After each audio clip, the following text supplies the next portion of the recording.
자, 안녕하세요. 2025년 7월 17일 국내 증시 동향을 브리핑해 드릴 AW 모니тор입니다. 오늘 시장의 핵심 주제는 반도체 대분열, 시장 패러다임의 전환입니다. 그럼 시작하겠습니다. 오늘 국내 증시는 한마디로 혼돈 속의 강보합이었습니다. 코스피 3192.29포인트로 0.19% 소폭 상승 마감했습니다. 코스닥 818.27포인트로 0.74% 상승 마감했습니다. 하지만 지수 이면을 들여다보면 거대한 균열이 있었습니다. 국내 대표 반도체 주인 삼성전자는 3% 급등한 반면 SK하이닉스는 무려 8.95% 폭락하며 극명한 대조를 보였습니다. 오늘 강의에서는 이 대분열 현상의 원인과 시장에 던지는 의미를 깊이 있게 분석해 보겠습니다.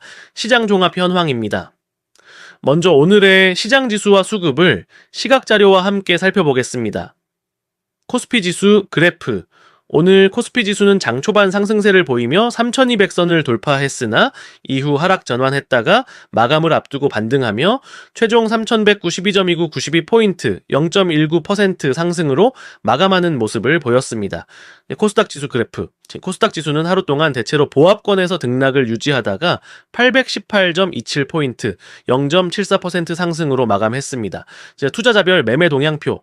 코스피 시장, 외국인이 4억 8천억 원을 순매수하며 5거래일 연속 매수세를 이어갔고 기관도 오후에 매수세로 전환하며 1,598억 원을 순매수했습니다. 반면 개인은 차익 실현을 위해 3,356억 원을 순매도했습니다. 코스닥 시장, 외국인은 7억 800억 원을 순매도했고 개인은 627억 원을 순매수했습니다. 기관은 1억 원 미만으로 거의 중립적인 모습을 보였습니다. 주요 변동 요인, 가장 큰 변수는 환율이었습니다. 원대 달러 환율이 6.9원 급등한 1392.6원을 기록하며 외국인 투자 심리를 위축시켰습니다. 미국 증시와의 탈동 조화에 대해 말씀드리겠습니다. 전통적으로 국내 증시는 미국 증시, 특히 반도체 지수의 영향을 많이 받아왔습니다. 하지만 어제는 달랐습니다. 미국 시장 주요 지표 7월 16일자 필라델피아 반도체 지수는 1.27% 상승했습니다. 나스닥 종합지수는 0.18% 상승하며 사상 최고치를 경신했습니다. 엔비디아는 4.00%, AMD는 6.41% 각각 급등했습니다. 미국에서는 엔비디아의 중국향 저사양 I칩 수출 허가 소식으로 반도체 섹터 전반에 훈풍이 불었습니다. 하지만 이 상승 모멘텀은 국내 증시에서 필터링되어 선별적으로만 반영되었습니다. SK하이닉스는 미국 소익스 지수 상승에도 불구하고 폭락하며 두 시장의 상관관계가 약화되는 현상을 명확히 보여주었습니다. 결론, 이제 미국 시장은 국내 시장의 방향을 지시하는 것이 아니라 시장이 논의할 주제를 던져주는 대화 상대로 그 역할이 바뀌었습니다. 오늘 시장의 핵심, 반도체 섹터의 대분열 현상을 자세히 보겠습니다. SK하이닉스 마이너스 8.95% 원인은 골드만삭스가 HBM 시장의 경쟁이 심화될 것이라는 우려를 담은 보고서를 발표한 것이 결정적이었습니다. 이로 인해 외국인 투자자들이 집중적으로 매도했습니다. 시사점, ABM 시장의 독점적 구도가 정점을 찍은 것 아니냐는 우려가 시장에 확산되기 시작했습니다. 삼성전자 더하기 3.00% 원인은 SK하이닉스에서 이탈한 자금이 섹터 내 안전자산으로 평가받는 삼성전자로 몰리는 자금 재배분 효과를 톡톡히 봤습니다. 시사점은 시장의 불확실성이 커질 때 대형주로 자금이 이동하는 안전자산 선호 심리가 뚜렷하게 나타났습니다. 핵심은 개별 기업 고유의 요인인 알파, 알파가 반도체 산업 전체의 흐름인 베타, 베타를 압도하는 시장 환경이 시작된 것입니다. 다른 업종들에서는 뚜렷한 순환매 장세가 나타났습니다.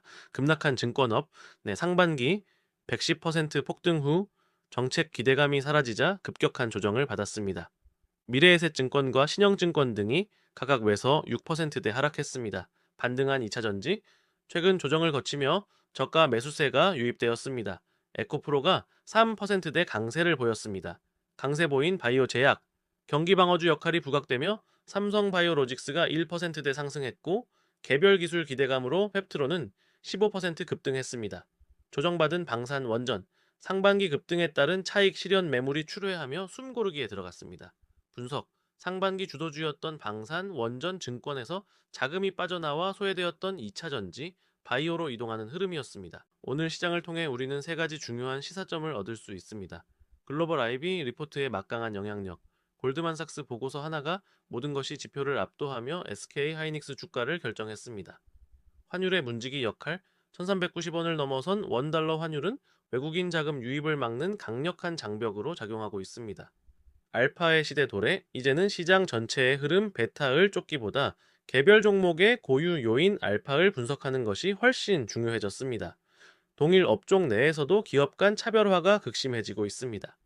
향후 주시해야 할 핵심 변수, 본격적인 기업 실적 시즌, 특히 HBM 경쟁 구도, 미 연준의 금리 관련 발언, 미중 기술 패권 갈등, 원달러 환율 추이 결론적으로 단일 종목에 집중 투자하는 것의 위험성이 부각된 하루였습니다. 앞으로는 것이 경제 흐름뿐만 아니라 개별 기업의 펀더멘털과 수급 요인을 훨씬 더 신중하게 따져봐야 할 것입니다. 이상으로 7월 17일 증시 브리핑을 마칩니다. 감사합니다.